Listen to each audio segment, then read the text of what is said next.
Pengajaran kali ini untuk tajuk matrik songsang. Subtajuk penentuan matrik songsang. Pengenalan tajuk ini menerangkan bagaimana menentukan sama ada suatu matrik 2 dengan 2 adalah matrik songsang bagi suatu matrik 2 dengan 2 yang lain.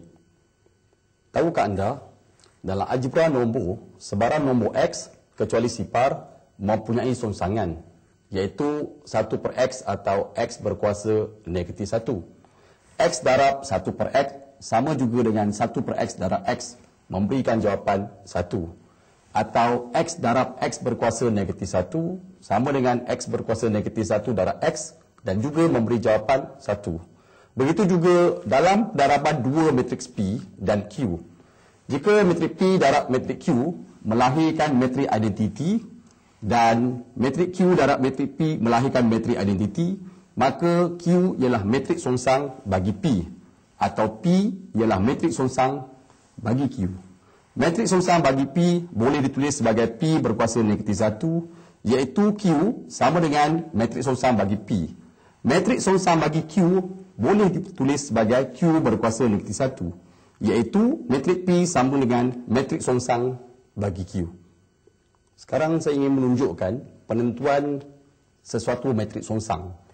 Carta aliran berikut menunjukkan langkah-langkah untuk menentukan sama ada suatu matriks 2 dengan 2 adalah matrik songsang bagi suatu matriks 2 dengan 2 yang lain. Katakan diberi matriks P dan matriks Q. Adakah matrik songsang bagi P sama dengan matrik Q? Langkah yang pertama, carikan hasil darab matrik P dan Q dan hasil darab matrik Q dan P. Daripada situ, adakah hasil darab matrik P dan Q memberikan jawapan matrik identiti dan hasil darab matrik Q dan matrik P melahirkan matrik identiti? Jika ya, matrik identiti yang dilahirkan bermakna matrik songsang bagi P adalah matrik Q. Jika tidak, matrik songsang bagi P bukan matrik Q. Contoh 1. Tentukan sama ada matrik P ialah matrik songsang bagi matrik Q atau tidak. Diberi matrik P matriks 6, 2, 5, 2, manakala matrik Q 2, negatif 2, negatif 5, 6. Untuk menentukan matrik P ialah matrik songsang bagi matrik Q ataupun tidak, kita lakukan proses mendarab di antara matrik P dan matrik Q. Di mana matrik P kita gantikan dengan matriks 6, 2, 5, 2. Matrik Q kita gantikan dengan matrik yang diberi 2, negatif 2, negatif 5, 6. Hasil darab yang diperolehi adalah 2 sifar, sifar 2. Dan kita dapati bahawa hasil darab matrik P dengan matrik Q tidak melahirkan matrik identiti. Oleh itu, matrik P bukan matrik songsang bagi matrik Q. Untuk contoh 2, soalan yang diberi berbunyi, tentukan sama ada matrik A ialah matrik songsang bagi matrik B ataupun tidak. Diberi matrik A, matrik negatif 8, 11, negatif 3, 4. Manakala matrik B adalah matrik 4, negatif 11, 3, negatif 8. Untuk menentukan matrik A ialah matrik songsang bagi matrik B ataupun tidak, kita lakukan proses mendarab di antara matrik A dan matrik B. Di mana matrik A digantikan dengan matriks negatif 8, 11, negatif 3, 4. Dan matrik B digantikan dengan matrik yang diberi 4, negatif 11, 3, negatif 8. Hasil darab yang diperolehi memberikan jawapan 1 sifar, sifar 1, iaitu matrik identiti. Jadi kita dapati bahawa hasil darab matrik A dan B melahirkan matrik identiti.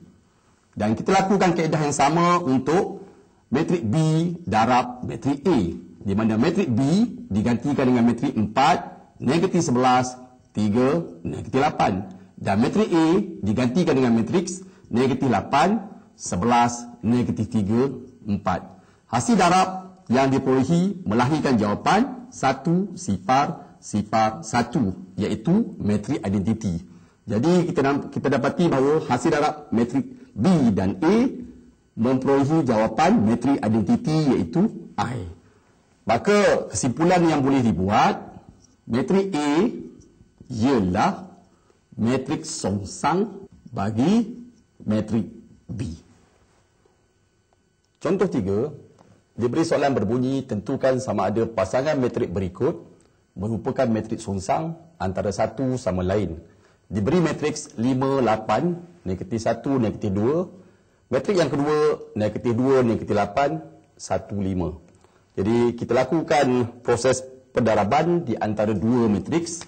Metrik pertama, matriks 5, 8, negatif 1, negatif 2. Didarabkan dengan metrik yang kedua, negatif 2, negatif 8, 1, 5. 5 darab negatif 2, negatif 10. Negatif 1 darab negatif 8, positif 8. 5 darab 1, 5. Negatif 1 darab 5, negatif 5.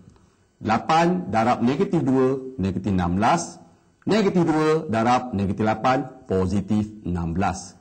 8 darab 1, 8. Negatif 2 darab 5, negatif 10. Jawapan yang diperolehi negatif 10 tambah 8, negatif 2. Negatif 16 tambah 16, sifar. 5 tolak 5, sifar. 8 tolak 10, negatif 2. Kita dapati hasil darab tidak melahirkan jawapan. Metrik identiti 1, sifar, sifar, 1. Oleh itu, pasangan metrik yang diberi bukan merupakan metrik songsang antara satu sama lain. Contoh 4, dikemukakan soalan yang berbunyi, tentukan sama ada pasangan metrik berikut merupakan metrik songsang antara satu sama lain. Dua metrik yang diberi iaitu matriks 7, 2, 17, 5. Metrik yang kedua adalah matriks 5, negatif 2, negatif 17, 7. Untuk menentukan pasangan matriks merupakan metrik songsang antara satu sama lain, kita lakukan operasi pendaraban. Kita ambil matriks 7, 2, 17, 5 didarabkan dengan matriks 5, negatif 2, negatif 17, 7. Dan apabila dilakukan proses pendaraban, kita mendapati 7 darab 5, 35. 17 darab negatif 2, tolak 34. 2 darab 5, 10. 5 darab negatif 2, negatif 10. 7 darab negatif 17, negatif 119. 17 tambah 7 tambah 119. 2 darab negatif 17, negatif 34 tambah 5 darab 7, 35. Kemudian kita selesaikan. 35 tolak 34, 1. 10 tolak 10, sifar. Negatif 119 tambah 119, sifar. Negatif 34 tambah 35, 1. Oleh itu, kita dapati hasil jawapan adalah metrik identiti. 1 sifar, sifar 1. Kesimpulan yang boleh dibuat, pasangan matriks yang diberi merupakan metrik songsang antara satu sama lain. Kesimpulan yang dapat dibuat, metrik songsang hanya wujud untuk metrik segi 4 sama sahaja.